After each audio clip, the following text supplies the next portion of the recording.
Hey, this is Jack from Historical Archery, and today we're going to check out this Bronze Age modern reproduction bow. This one comes from HuntingDoor. It's difficult for us today in 2023 to determine what cultures use what kind of bows. Did the Babylonians, did the Hittites, the Egyptians use specific bows?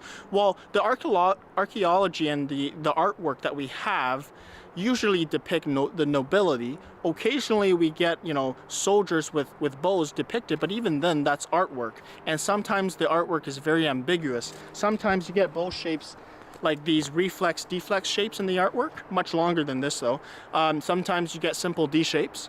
Then sometimes you get these deflex reflex. Sometimes you get a much more angular deflex reflex. So at what point do you say which bows are more common? And that's just for the Egyptians. Then you go into the Hittites, for example, and there's very few archer artwork of the Hittites, but we do have some artwork, and they also show similar bows to these.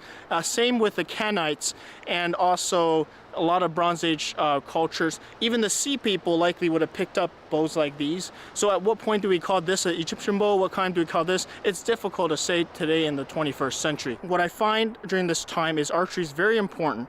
In fact, it was a key strategy of defeating the sea peoples. And chariot warfare, for example, often had archers, but also foot archers were very common.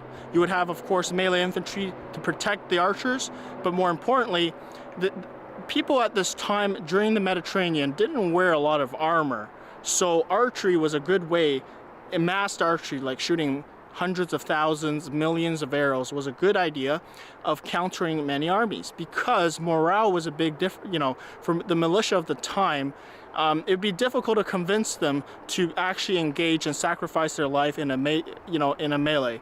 But if you give them a bow, it's a lot less personal to kill someone, because now you can shoot them at a distance. In fact, in World War II, we had data showing many of the shots were fired and missed purposely.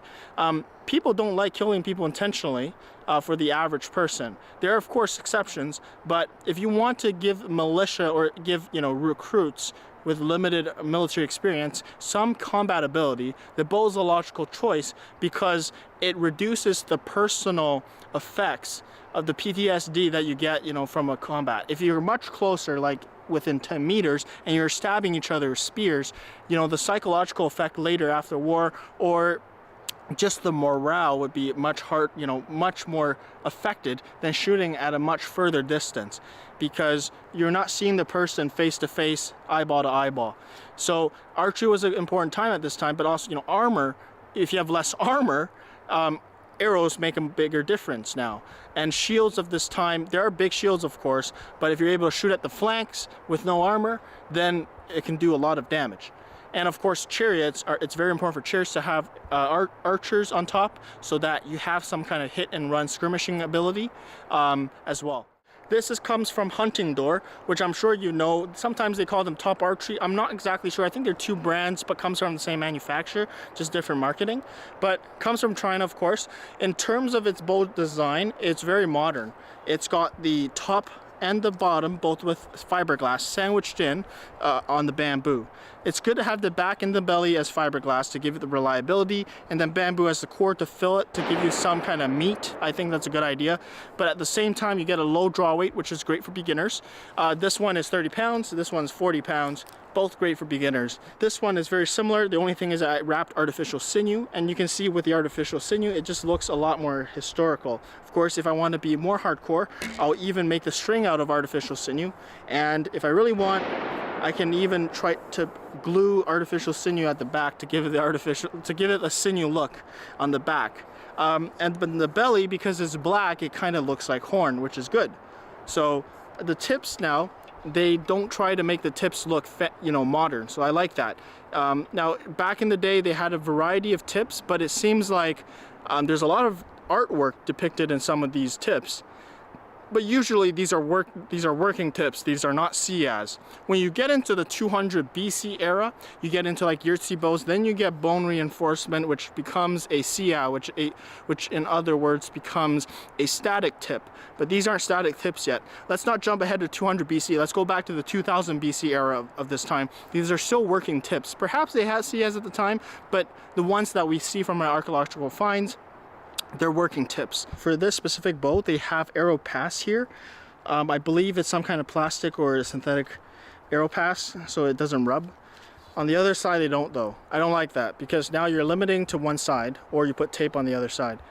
At least put it on both sides.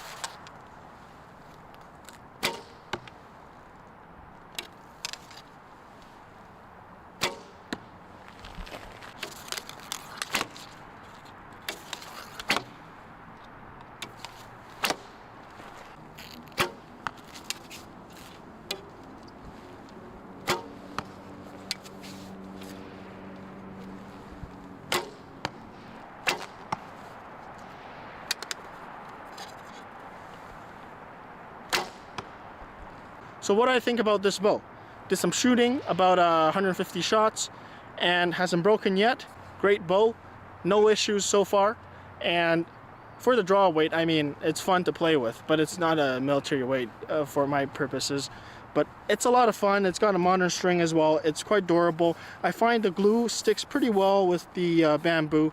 And I've been drawing to 30 inches, even 31 inches sometimes, and it still hasn't broken, so that's good on it. And I wouldn't assign a specific culture. I wouldn't call this Hittite, I wouldn't call this Egyptian or Assyrian, just Bronze Age inspired. That's the best way I would describe these ones. Anyways, it's fascinating that we know so little about the Bronze Age, yet it was a very long time period, and people often forget that. We focus so much on bows of the 500 years ago or 700 years ago, but bows from 3,500 years ago, we know very little about. But it's nice that some people are starting to make reproductions today, or modern inspired ones. It's nice to bring back Bronze Age bows to modern people to enjoy. They're different to shoot. You gotta get some practice, but you can use modern archery techniques if you want, and they shoot great that way as well. Anyways, thanks a lot for watching. This is Jack reviewing HuntingDoor.